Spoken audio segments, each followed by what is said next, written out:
Naganap ang karanasan niyang ito noong siya ay nag-aaral pa lamang sa high school. Doon kasi sa kanilang probinsya noon ay kinakailangan pa nilang maglakad ng malayo para lamang makapasok. Ang lalawigan nila ay itinuturing na kabilang sa mga mahirap na probinsya noong mga panahon ngayon, na ultimo pati yung itinuturing na pinaka-highway na kalsada nila ay hindi pa sementado. May mga nakakasabay naman siya sa pag-uwi noong mga panahon iyon, pero dahil sa ang bahay nila ang pinakamalayo, kung kaya naiiwan pa rin siyang naglalakad ng solo sa daan.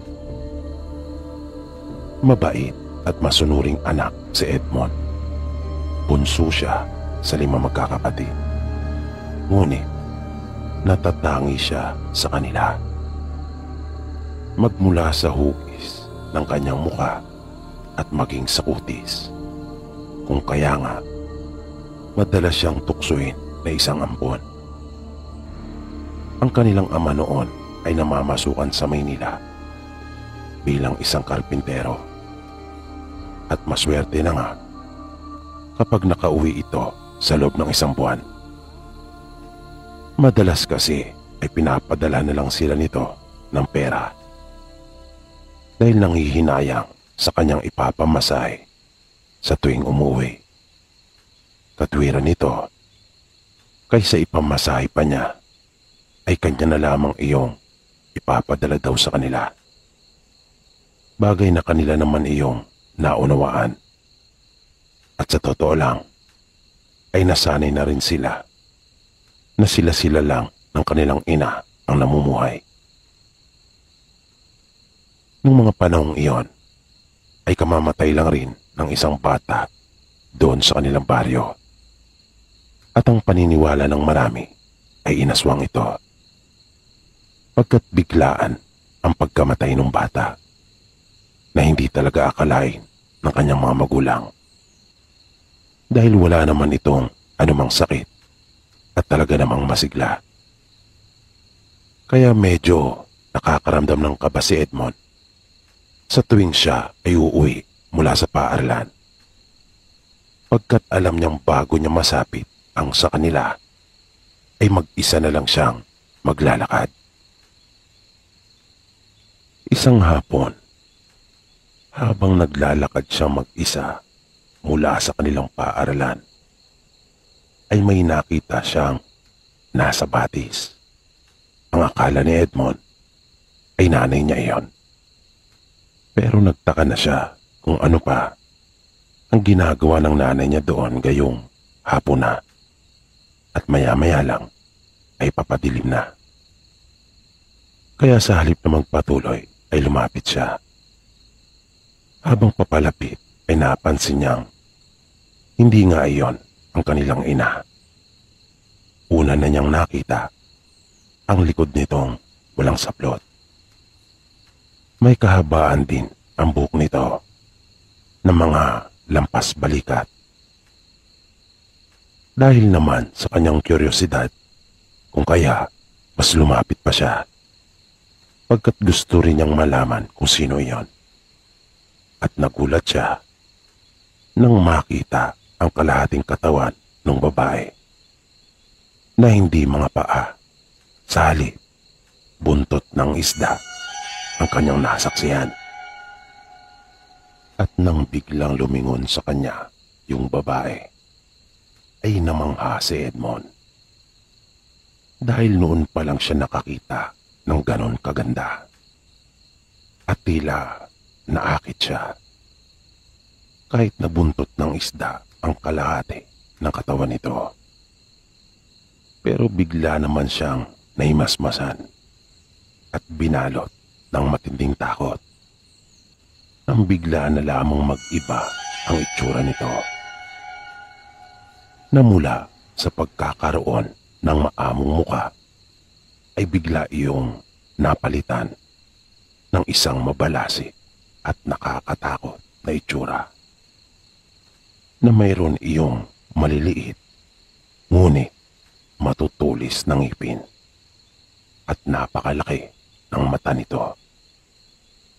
Kaya mabilis na nagtatakbo si Edmond na napabulalas pa siya ng malakas at nabanggit ang mga katagang takbo habang may lupa na halos maiwan sa daan ang kanyang mga gamit sa paaralan. Dahil sa plastic bag lang nakalagay ang mga ito.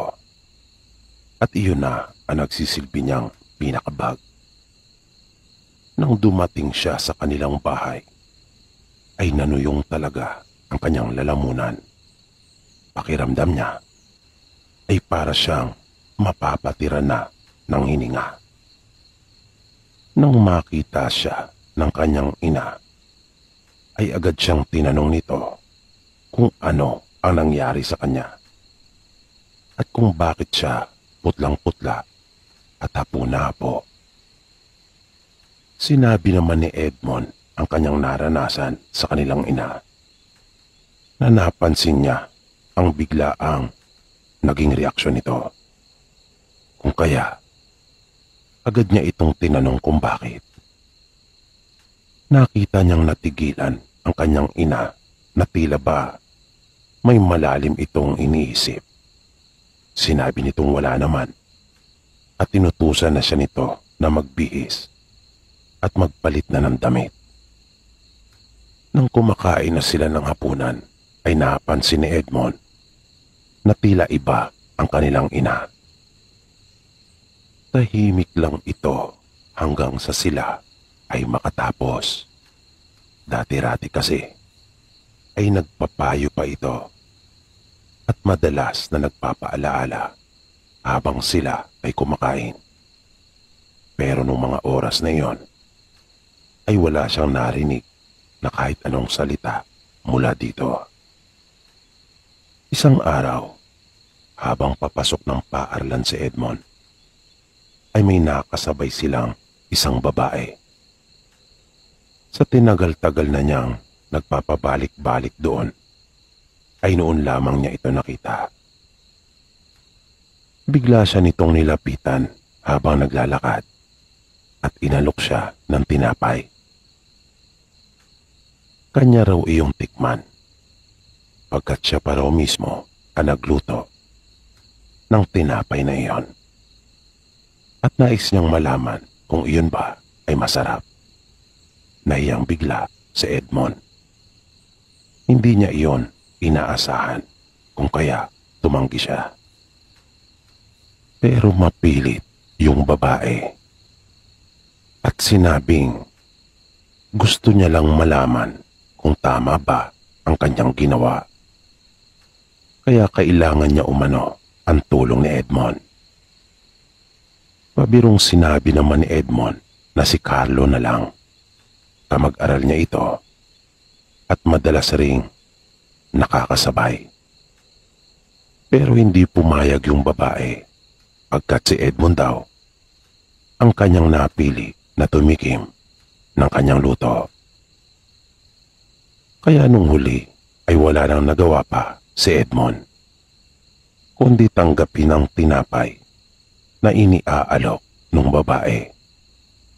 Kumagat siya sa tinapay na ibinigay nito at agad naman niyang nalasahan ang linamnam noon. Sinabi niya sa babae na masarap ang ginawa nitong tinapay. Napangiti ang babae sa kanyang tuwa nang marinig ang sinabi ni Edmond at nagpaalam na ito sa kanila. Si Edmond at si Carlo ay pinagsaluhan yung tinapay na nang hindi na nila kita yung babae ay halos kainin ng lahat ni Carlo ang natira. Parang ayaw na niyang baginan pa si Edmond. Kinagabihan ay hindi na nakakain pa si Edmond ng hapunan. Para kasing laging puno ang kanyang tiyan. Pakiramdam niya ay busog na busog pa siya. Kahit nga nung nasa paaralan siya, ay hindi na niya nagawa pang kumain. Dahil hindi siya nakakaramdam ng gutom. Na para bang wala siyang ganang kumain. Pero ang hindi nila alam ay may nakaambang na palang panganib sa buhay ni Edmond. Dahil nung mga madaling araw ay nanakit na ng gusto ang kanyang sikmura at hindi na siya pinatulog pa nito. Namimilipit siya sa sobrang sakit. Nang asikasuhin siya ng kanyang ina, ay naramdaman nito na malamig ang katawan ni Edmond. Bagaman pinapawisan nito ng todo. Nung huli ay talagang naiyak na si Edmond sa tindi ng sakit. Kaya sinabi ng kanilang ina sa kanyang mga kapatid na siya ay bantayan at may pupuntahan lang umano ito. Hindi na alam ni Edmond kung ano pa ang mga sumunod na nangyari. Basta ang natatandaan niya, nakita niyang muli yung babae na nasa may batis sa kanyang panaginip. At nang magmulat siya ng kanyang mga mata, ay nasa tabi na niya ang kanyang mga kapatid at ina. Pinalabas na munang sandali ng kanyang ina ang mga kapatid at nais niyang makausap si Edmond ng sarilinan. Doon ay pinagtapat kay Edmond ng kanilang ina na siya ay inaswang. Bagay na talaga namang ikinagulat niya. Pero mas nagulat pa siya sa mga sumunod na sinabi ng kanilang ina na siya ay isa pala talagang ampon na nakita lamang ng kanilang ina doon sa batis. At yun din umano ang dahilan kung bakit laging wala ang tatay nila. Dahil simula nang mapulot niya si Edmond, ay biglang nag-iba na ang pakikitungo nito sa kanya. Na para bang nawalan na ito ng gana. Sabi pa ng kanyang ina, ang kanyang nakita doon sa batis ay isang magindara. Na para silang sirena na may maamo muka, pero itinuturing na aswang ng iba pagkat kumakain din sila ng tao. Pero sabi ng nanay nila ay hindi siya naniniwala sa mga sabi-sabing ito dahil mababait naman daw ang mga ito sa kanya. At sa angkan umano ng mga magindara nagmula sa Edmond. Lagi daw kasi siya noong naglalaba at naliligo doon. At madalas niyang maisip noon ang pagkakaroon ng anak na lalaki. Dahil sa puro nga babae ang kanilang mga naging anak. Ayaw pa sanang maniwala ni Edmond pero pinatunayan iyon ng kanilang ina. Nang sabihin nitong ang mga magindara ang nagligtas sa kanya mula sa kamatayan na dulot ng aswang. Na kaya pala umalis ang kanilang ina ay upang humingi ng tulong sa mga ito. Dagdag pa nito na iyon din marahil ang dahilan kung bakit siya pinuntirya nung aswang. Dahil naamoy nito ang tunay niyang pagkatao. Gustong gusto kasi ng mga aswang ang kalahating engkanto at tao.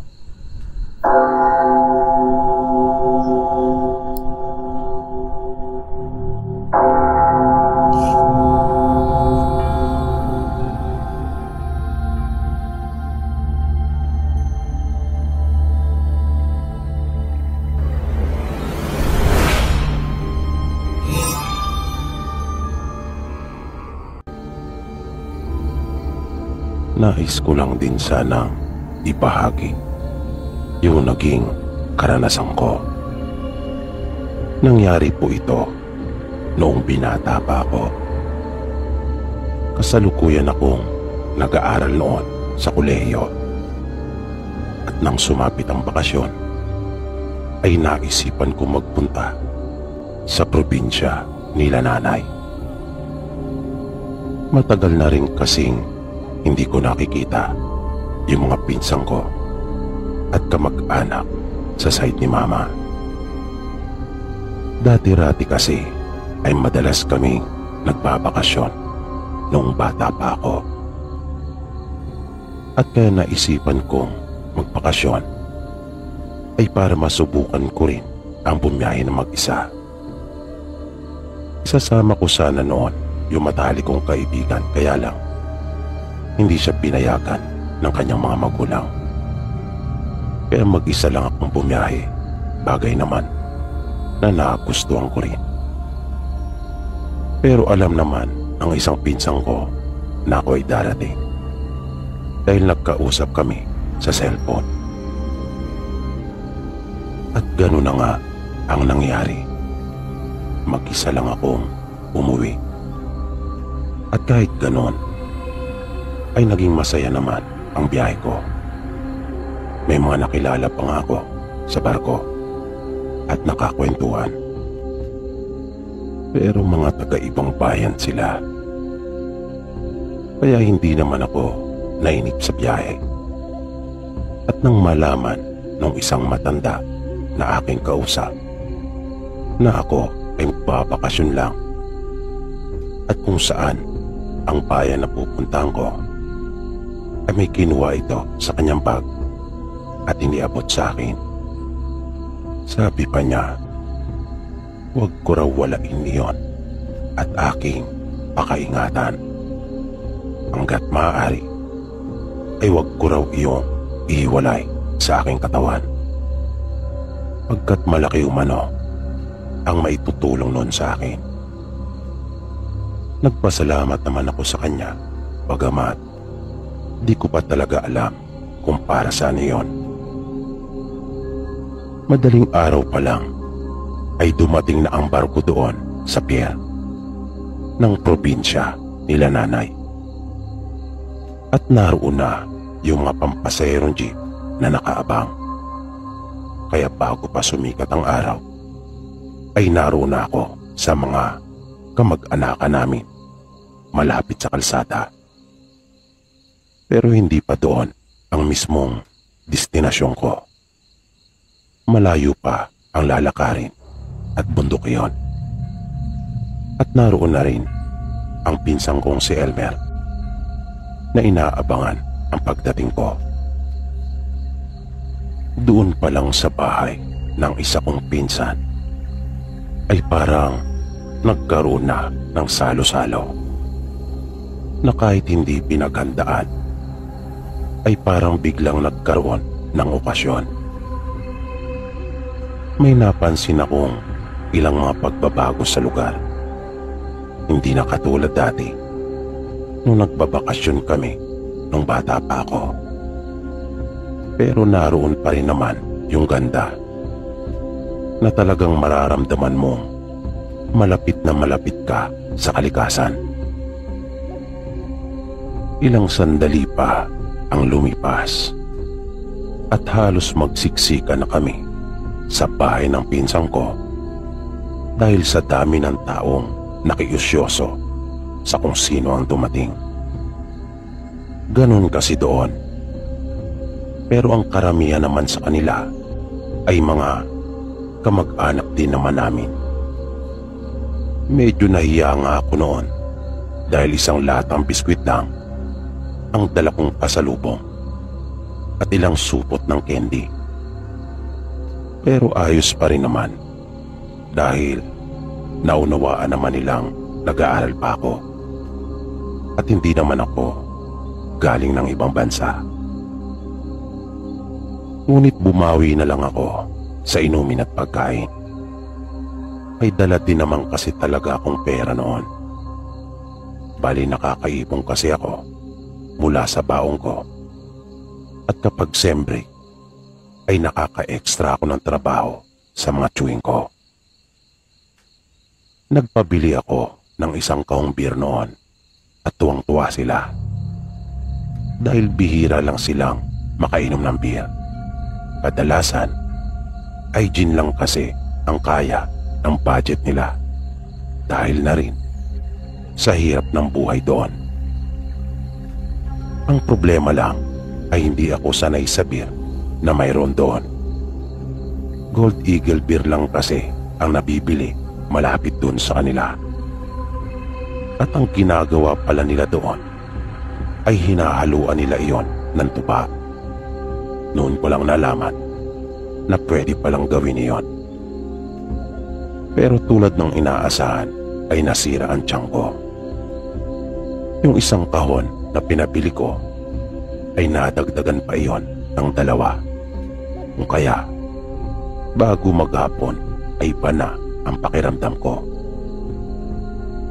Parang umiikot na rin ang aking paligid. At parang hindi na rin pantay yung nilalakaran ko sa tuwing ako ay tatayo. Kaya nangyayain na ako ng pinsan kong si Elmer para umuwi na sa kanila, ay sinabi kong bukas na lang kami umuwi dahil sa tinamaan ako ng ininom namin. Pumayag naman siya.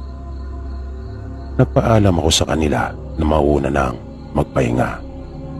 Dala ng pagod at nainom ay mabilis ako nakatulog. Pagiga ko parang saglit lang. Tingin ko ay nakatulog na rin ako. Di ko alam kung ilang oras na ako nakatulog nang ako ay magising. Nakaramdam kasi ako ng biglaang pagkaihi. Pero napansin kong madilim na sa labas. Bumangon ako at mabilis nang tinungo yung banyo. At pagkatapos ay nagbawas na rin. Dahil nanibago talaga ang sikmura ko dahil sa beer at tuba. Habang nasa palikuran pa ako, ay may naririnig akong baboy na umaali-aligi doon, malapit sa kinaroroonan ko. Parang nasa kabila lang ito ng dingding. Ngunit hindi ko naman masyadong binigyan iyon ng pansin. Dahil normal lang iyon doon. Kahit noon pa man, ay pamilyar na ako sa mga hayop doon. Dahil nag-aalaga talaga halos lahat ng tao doon ng mga hayop. Kaya lang, nang papalabas na ako ng palikuran, ay ibang huni na ang naririnig ko. At alam ko na huni iyon ng aswang. Dahil bata pa lang ako, ay madalas ko nang naririnig ang mga kwento tungkol dito. Kahit kasi ang nanay ko ay marami ding alam na kwento at karanasan. Kaya dahil doon ay nagmamadali ako. Kinabahan talaga ako nung oras na iyon. Dahil doon kanila nanay, base na rin sa mga karanasan at kwento nila, ay mayroon talagang aswang. Ang kuya nga ni nanay ay naranasan ng habulin ng aswang noong mga panahong nanliligaw pa lang ito. Kaya nang marinig ko ang huning iyon, ay hindi na ako nagdalawang isip pa na magmadaling makabalik sa kwarto kung saan ako natutulog. At maya-maya lang ay umalulong na yung mga aso. Nakakakilabot yung pag-alulong nila. Mararamdaman mo talagang mayroon silang nakikita at nararamdaman na masama. Di na ako nakatulog pa pagkatapos noon. Nanatili lang akong nakahiga. At makaraan ang ilang minuto, ay bigla ko namang narinig ang isang malakas na pag-iyak ng bata. Mayroong kasi doong 5 kabayan. Pero hindi sila magkakalapit. Mayroong distansya. At hindi ko alam kung bakit biglang pumilis yung pagtipok ng puso ko. Pinutuban ako ng hindi maganda. at pakiramdam ko ay may kinalaman yung aswang na narinig ko doon sa pag-iyak ng bata. At hindi nga ako nagkamali dahil ilang saglit lang ay iyak na ng babae ang narinig ko. At tila nagkagulo na doon sa bahay kung saan ko narinig yung pag-iyak na yun ng bata. At nagsimula na ring magising at magsilabasan ang iba pang mga tao. Di ko alam kung anong gagawin ko ng mga oras na iyon. Kung akin bang sasabihin yung mga napansin ko o di kaya naman ay manahimik na lang muna. Nagising na ang halos lahat ng tao sa bawat bahay at nagsilabasan. Kung kaya nakiusyoso na rin ako. At doon ko na lamang namatay pala yung bata. Nasabi ng mga magulang nito ay narinig lang daw nilang umiyak ng malakas. At ang kanilang puntahan ay nagulat sila nang makitang nangingitim na at wala nang hininga. Nalungkot ako dahil sa nangyari at hindi ko maipaliwanag kung paano nangyari yon sa isang iglap. Nang sumikat ng araw ay umuwi na kami ng pinsang ko sa kanila. Doon ko naman kasi talaga balak na tumuloy. Malayo ang nilakad namin. Pero dahil sa payat pa naman ako noon, kung kaya, kayang-kaya ko naman. Habang naglalakad kami ay hindi namin maiwasang hindi mapagkwentuhan yung nangyari doon sa bata. Sinabi ko sa kanya na nakarinig ako ng huni ng aswang bago ko narinig yung malakas na pag-iyak ng bata. Medyo nagulat pa siya at sinabing gising daw pala ako ng mga oras na iyon. Kaya sinabi ko sa kanya nakasalukuyan ako noong nasa palikuran. Nang ang una kong marinig ay isang malaking baboy.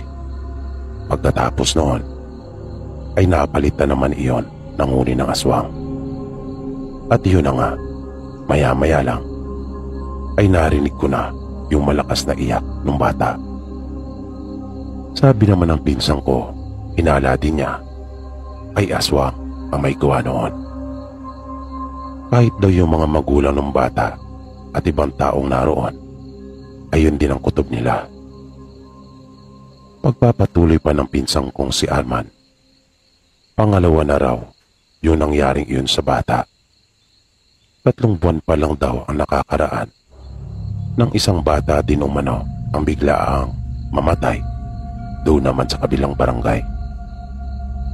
Lalo pa akong nalungkot nang sabihin ng pinsang ko na napakalambing na bata pa naman nung namatay. At naalala ko nga nang abutan ko pa iyon ng candy at biskwit nang ako ay dumating. Napamangkin pa pala ng pinsang ko yung batang iyon sa side ng nanay niya. Pagdating namin sa kanila ay tuwang-tuwa ang kapatid ni nanay na si Tio Eli nang makita ako. Ganon din ang kanyang asawa na si Tia Maya. Ibinalita namin sa kanila yung nangyari sa ibaba at maging sila ay nanlumo. Lalo na ang nanay ni Elmer dahil sa apo niya yung bata. At narinig kong nagsalita pa nga ito nang hindi maganda doon sa aswang na gumawa noon. Sabi pa nito, darating din ang oras na makakahanap umano ito ng kanyang katapat. Wala kaming ginawa ni Elmer buong araw kundi ang magpahinga at magkwentuhan.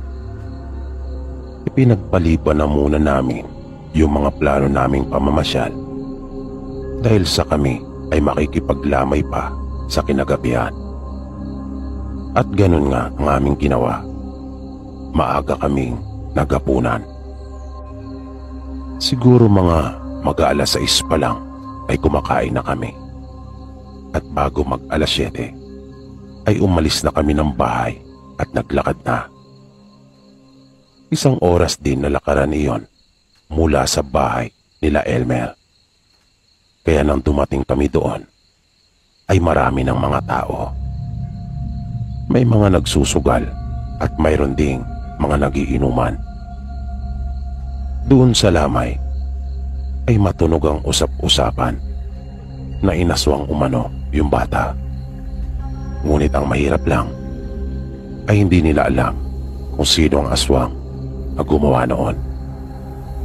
Wala silang anumang ideya sa kung sino. Pero isa ang nasisiguro nila, hindi iyon taga roon sa kanilang barangay. Di nagtagal ay lumabas ang mga magulang ng bata kasama ang isang matandang babae. Kanila palang ipinasuri sa manggagamot at tulad ng inaasahan ng marami, aswang nga ang siya talagang may kagagawan. Mabilis na lumipas ang oras. Di nagtagal ay nagpaalam na sa amin ni Elmer ang kanyang mga magulang. Mauuna na raw sila dahil marami pa silang gagawin sa kinabukasan. Sinabi naman namin susunod na lang kami. Ayaw naman nila sa amin ay sa kinabukasan na kami umuwi. Sumang-ayon naman kami at sinabing makikitulog na lang kami doon sa bahay ng isa pa naming pinsan na malapit lamang doon kapag hindi na namin kinaya pa ang antok. Pagkaalis nila, kinawayan naman kami ng isang pinsan pa namin at niyaya kaming tumagay. At dahil sa wala naman kaming ibang gagawin, kung kaya sumali na rin kami sa kanila. Naisip ko rin noon na tamang-tama ang Jin sa mga panahong katulad noon pagkat malamig. Nalilibang na kami nung mga sandaling iyon dahil sa pagkukwentuhan habang umiinom. Nang biglang may mapansin akong isang taong naroon sa lamay na para sa akin ay kakaiba ang kanyang mga ikinikilos. Pero hindi na muna ako umimik. Hindi ko muna sa kanila sinabi ang tungkol sa napansin ko. Pasimple ko pang pinagmasdan yung lalaki. Di ko alam kung ako lang ba ang nakakapansin noon, pero nawiwirduhan talaga ako sa mga ikinikilos niya.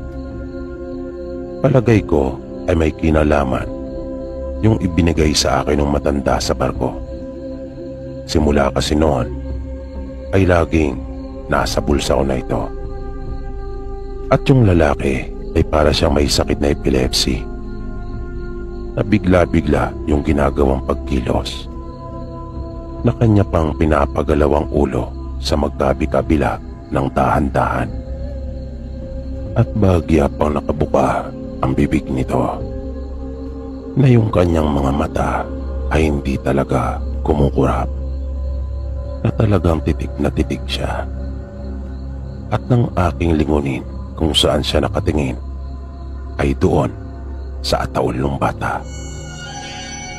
Nagpaalam akong sandali sa mga pinsang ko at kainuman.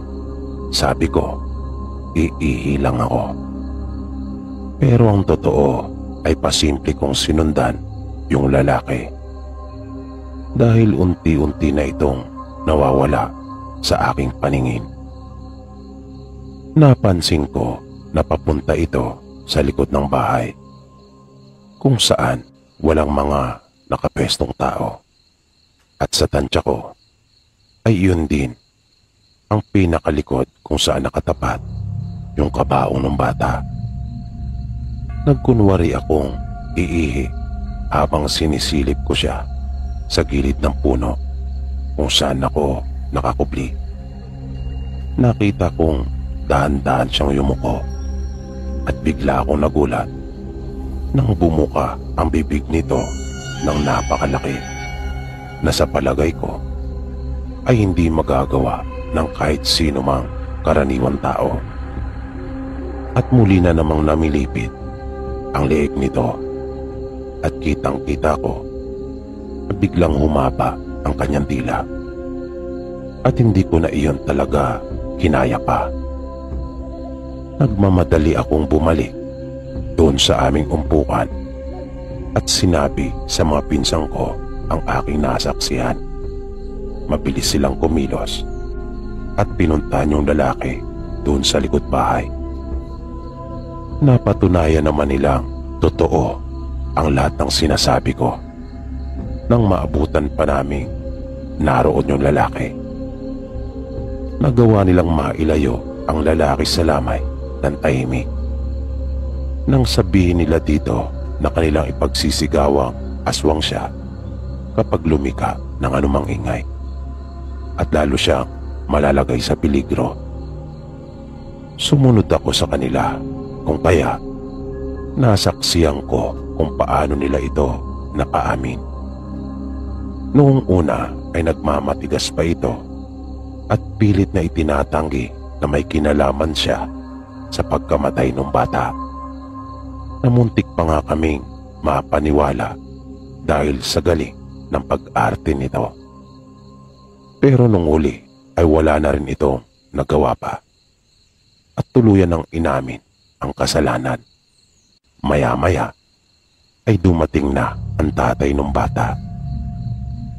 At marahil ay alam nyo na kung ano ang mga sumunod na nangyari.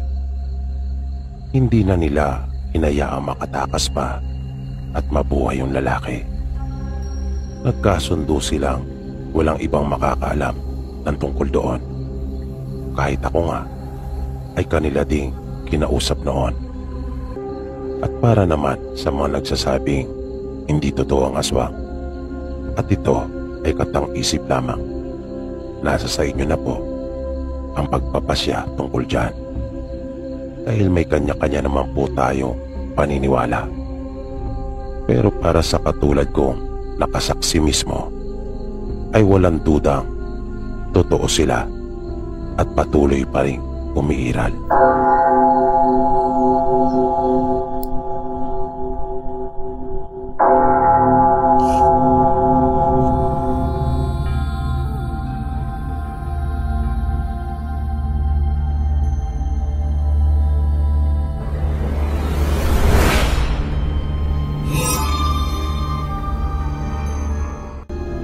Ito ay naganap maraming taon na rin ang nakalipas. Natatandaan niyang 13 anyos pa lamang siya noon nang mangyari ang lahat ng ito. Pagsasalaysay pa ni June, noon lamang nila naranasan yung nakakatakot na pangyayaring iyon, na sa tuwing maaalala niya ay parang ayaw na niya talagang balikan pa. At hanggat maaari, ipinapanalangin niyang huwag na sanang maulit pa kahit kailan. Nagsimula ang lahat ng magdalang tao ang kanilang ina sa bunso nilang kapatid. Bali, ikaapat na iyon. At nang lumaki na ang tiyan ng kanilang ina, tuwing magtatakip silim, ay may napapansin si June na isang malaking ibon na dumadapo sa malaking puno ng kayumito na malapit doon sa bahay nila. Madalas niya iyong napapansin sa tuwing mag-iigib siya sa hapon. At kapag tuluyan ng kumalat ang dilim, ay hindi na mapakali ang kanilang ina. Nakakaramdam din ito ng matinding kaba na hindi niya maipaliwanag sa kanila kung bakit siya kinakabahan ng ganon. Hindi siya mapanatag at kasabay noon ay napakainit pa ng kanyang pakiramdam. Pero noong una ay hindi pa alam ni June na may kinalaman yung nakikita niyang ibon sa mga nangyayari sa kanyang ina. Wala naman sa hinagap pa niya noong mga panahong iyon na may nangyayari na palang kakaiba. Walang-wala sa isip niya na yung mga kwentong kanya lamang naririnig doon ay mararanasan pala nila mismo. Isang gabi, habang kumakain silang mag-anak ng kanilang hapunan, ay bigla na lamang dumaing ang kanilang ina ukol sa biglaang pananakit ng tiyan nito, na napakas kaagad nila sa kanyang muka ang kirot na nararamdaman. Napansin pa nga nila June na pinagpapawisan na ng butil-butil ang kanilang ina at namumutla ito. Katulong ang kanilang ama ay inalalayan nila ito at dinala sa kanilang silid. Doon ay pinahira ng kanilang ama ang sikmura nito. Kaya bumalik na sila June sa pagkainan at ipinagpatuloy na yung kanilang pagkain. Ang buong akala kasi nila ay magiging maayos na ang lahat dahil sa inaasikaso na ng kanilang ama. Pero bigla na lang narinig nilang sumigaw ito ng ubod lakas. At kahit hindi sila mismo ang nakakaramdam ng sakit, ay tila naunawaan nila kung ano ang tunay na pinagdaraanan nito dahil sa malakas niyang pagsigaw na iyon. Kaya napatayo kaagad si June at nagpunta sa silid ng kanilang mga magulang. Nagsisunura na rin ang kanyang mga kapatid. Pagdating nila doon, ay naabutan nila ang kanilang ina na namimilipit sa sakit at tila ba wala ito sa kanyang katinuan, na sinasabing may gustong kumuha sa bunso nilang kapatid. May pagkakataon pang nagagalit din ito at kanyang pinagsasalitaan ng masama yung aswang umano na nasa labas ng kanilang bahay.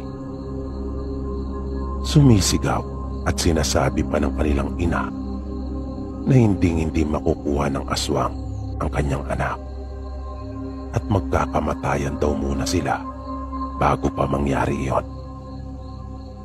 Noon lang nila nakitang nagkaganon ang kanilang ina. Kung kaya, akala talaga nila ay nawala ito sa kanyang hustong pag-iisip. Sa unang pagkakataon, ay nakita nila kung paano magalit ang kanilang ina. At dahil sa mga sinabi nito, nag-alala naman ang kanilang ama. At hindi nito binaliwala ang mga sinabing iyon ng kanilang ina. Naalala nitong bigla ang turo sa kanila ng kanilang mga magulang kung gaano kahalaga ang asin pagdating sa mga masamang elemento. Kaya nagmamadali itong lumabas ng kanilang silid at tinungo ang kusina kung saan naroon ang garapon nilang naglalaman ng asin. Mabilis siyang tumukol at pagkatapos ay kanya iyong isinaboy sa palibot ng kanilang bahay. Pati ang kanilang bubungan ay hindi rin niya pinalampas, na kanya rin iyong hinakisan. Nang bumalik ang kanilang ama sa loob ng bahay, ay napansin nilang unti-unti na ring humupa ang kanilang ina. Pawis na pawis ito at halatang nanghihina. Nang sumunod na araw, maaga pa, ay lumakad na ang kanilang ama at nagpunta sa kanyang mga biyanan. Ipinagbigay alam niya sa kanila ang nangyari noong nagdaang gabi. At isinangguni na rin ang ukol sa mga narinig nilang sinabi ng nanay nila June. Nang makausap ng tatay nila ang kanilang lolo, sabi nito, malakas ang kanyang kutob na isang mandurugo ang nagtatangkang kumuha sa kanilang anak, pagkat iyon ang naglipa na umano doon sa kanilang bayan. Dagdag pa nito, minsan na rin niyang naranasang makasagupa ng isang mandurugo. At dahil sa noon pa lamang narinig ng tatay nila John ang mandurugo, kung kaya nagtanong ito kung ano ang mga iyon. Pagpapaliwanag ng kanyang biyanang lalaki, ang mga mandurugo ay magaganda at maamong mga babae sa araw, ngunit nagiging mga mapapangis na mandaragi na malalaking ibon sa gabi. Pagpapatuloy pa ng matanda, ang mga mandurugo ay dating mga kinari o kalahating diwata at tao, o di kaya naman ay kalahating engkanto at tao. Muling nagtanong ang tatay nila June kung ano ang marapat niyang gawin nang sa ganon ay hindi mapahamak ang kanyang mag-iina sa panganib na hadid ng sinasabi nitong uri ng aswang. Sabi ng lolo nila June, ang pinakamainam niyang gawin ay ang maglagay ng lambat sa palibot ng kanilang bahay, partikular na sa dako kung saan niyang inaakala na lagi itong dumadapo. Maya-maya ay nagpaalam ang matanda at sinabing siya ay hintayin pagkat may kukunin lang sandali. Paglabas nito ay may hawak-hawak na itong garapon. Sabi niya sa tatay nila John, minsan na rin niyang ginamit iyon ng pagtangkaan ang kanyang asawa ng isang mandurugo nung kasalukuyang ipinagbubuntis pa ang nanay nila June. Payo ng matanda, kanya iyong sindihan sa tabi ng kanyang asawa. Hayaan lang niyang nakabukas ang garapon at palutangin ang pabilo sa langis noon. Ang amoy umano noon ang magtataboy sa aswang na hindi nito magagawang makalapit sa nanay nila June. Matapos nila mag-usap ay nagpaalam at umalis na rin kaagad ang tatay nila June. Pero sa halip na umuwi ay sunod naman itong pinuntahan ang mga kamag-anakan sa baybay.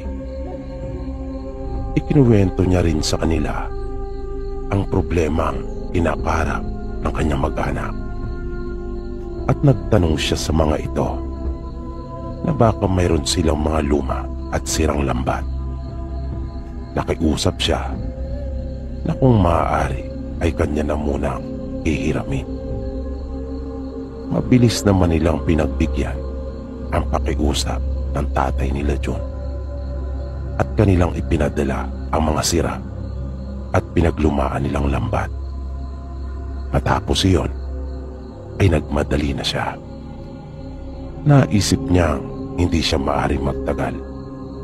Kailangan siya ng kanyang mag-anak at hindi rin siya maaaring abutan ng dilim sa daan at baka matambangan pa siya. Kaya may pagmamadali niyang pinagtas ang daan pauwi sa kanila. Nang pinakapahinga niya ay lakad, at dahil doon, bago pa kumalat ang dilim, ay naroon na siya sa kanila.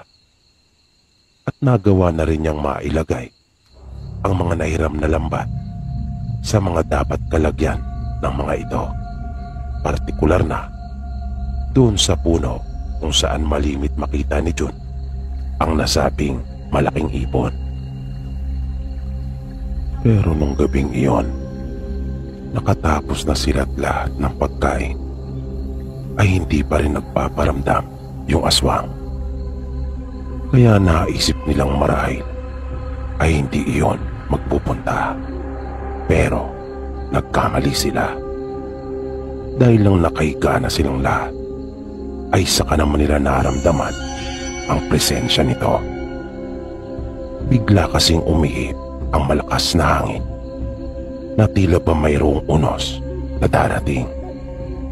Rinig na rinig nila ang pagtunog ng mga dahon doon sa labas ng kanilang bahay. At hindi lang iyon. Nag-umpisa na ring maging balisa ang kanilang ina. Isang matibay na indikasyong nariyan na nga ang aswang. Mabilis na kinuha ng tatay nila John ang ibinigay ng kanilang lolo at kanya iyong sinindihan. Agad na humalimuyak ang amoy noon. Pero hindi pa rin tumitigil ang nararamdamang pananakit ng tiyan ng kanilang ina. Kaya malakas ang kanilang paniniwala na hindi pa rin umaalis yung aswang. Maya-maya pa ay nakarinig sila ng isang nakakakilabot na tunog. Mabilis na kumilos ang tatay nila at nagtali ng itak sa bewang at mabilis na lumabas. Nag-alala naman si June para sa kanilang ama, kung kaya agad din siyang tumayo at sinundan ito. At nagulat siya sa kanyang naputang tagpo. Nakita niya ang ama na tulala na nakaharap at titig na titig sa babaeng walang anumang saplot sa katawan, na nakahiga ito sa lupa at nababalutan ng bagya ng lambat. Mahaba ang buhok ng babae at napakaganda nito. Dahil doon ay agad na sinigawan ni John ang kanyang ama. Napilit niya talagang tinawag ang atensyon nito, kung kaya tila na himasmasa naman at napalingon sa kanya.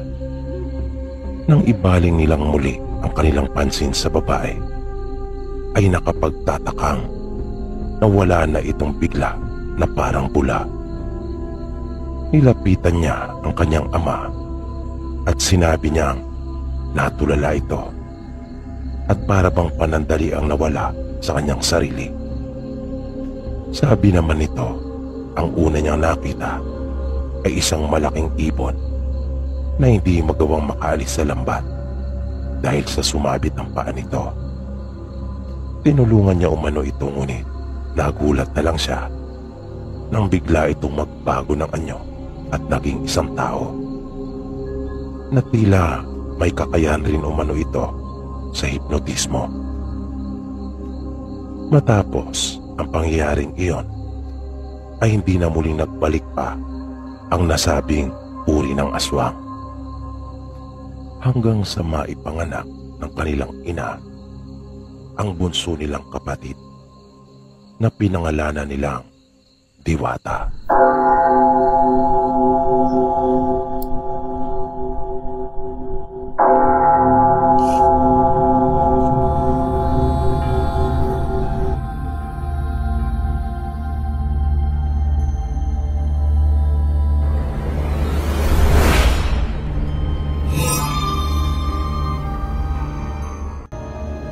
Babahagi ko lang rin po yung naging karanasan ng tatay ko. Nung mangyari ito sa kanya, ay ipinagbubuntis pa lamang ako ng aming ina. Pero anak na nila noon ang Kuya Danilo ko.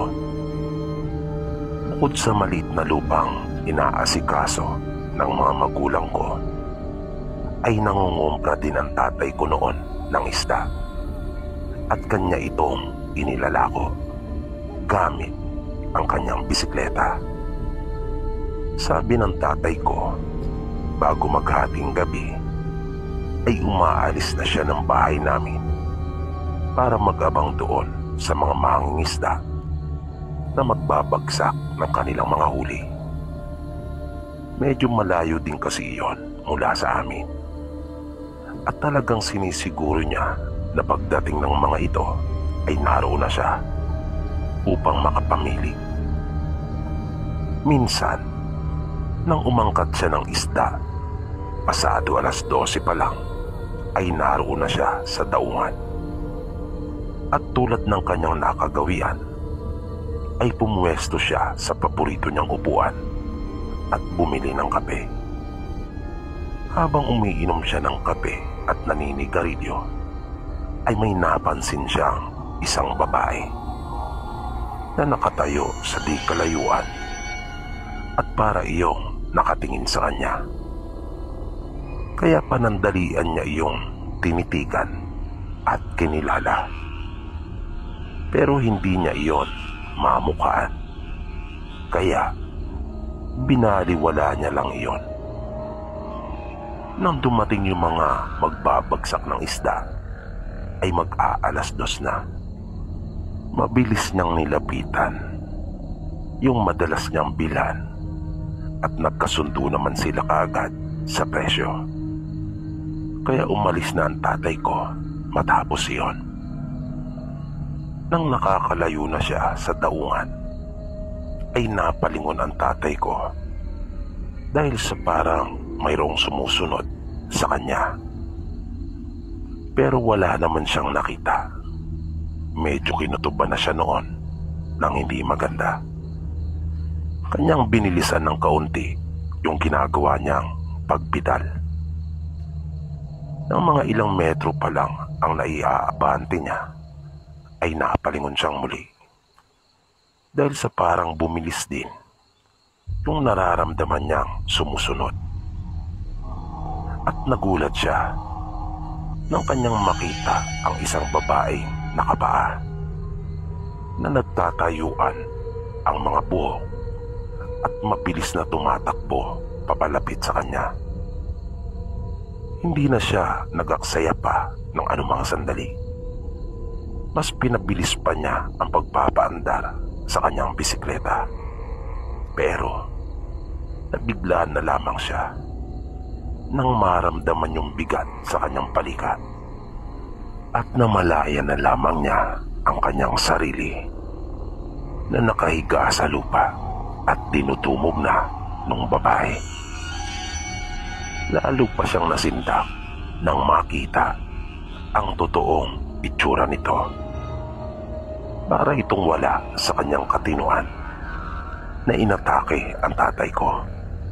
Ayon sa kwento ni tatay, ang haba umano ng mga kuko nito na makakapal, kung kaya napakatigas. At walang tigil siyang pinagkakalmot na pagkaminsan ay may halo pang pangangagat kapag nakakakuha ng pagkakataon. Malaking mama ang tatay ko pero nagtaka siya kung bakit hindi niya magawang mapaalis iyon mula sa pagkakakubabaw sa kanya. Parang napakabigat ng babae. Kaya wala na siyang nagawa pa kundi ang ibigay na lang ang pareho niyang kamay para saluhin lahat ng pag-atake nito na iyon ang ginamit niyang panangga. Pero ilang sandali lang ay napansin niyang tumigil ito at gumaan ang kanyang pakiramdam. Nakita niyang wala na yung babae at nang kanyang hanapin ay naaninagan niya iyong nakalayo na at tumakbo sa madilim na bahagi ng daan. At doon ay biglang naglaho. Maya-maya ay nasa tabi na niya ang 3 kalalakihan na pawang mga nangungumpra din ng isda at tinulungan siyang makatayo ng mga ito. Sila pala ang dahilan kung bakit iniwan siya nung babae at tumakas. Hindi makapaniwala yung 3 na sabihin niya sa kanila kung ano ang nangyari nang magtanong ang mga ito sa kanya. Kanya na munang pansamantalang tinalian ng baon niyang ekstrang damit ang mga sugat na tinamo. Malalalim ang mga ito na gumuhit sa kanyang dalawang braso. Simula po noon ay hindi na umaalis si tatay doon sa daungan ng walang kasabay.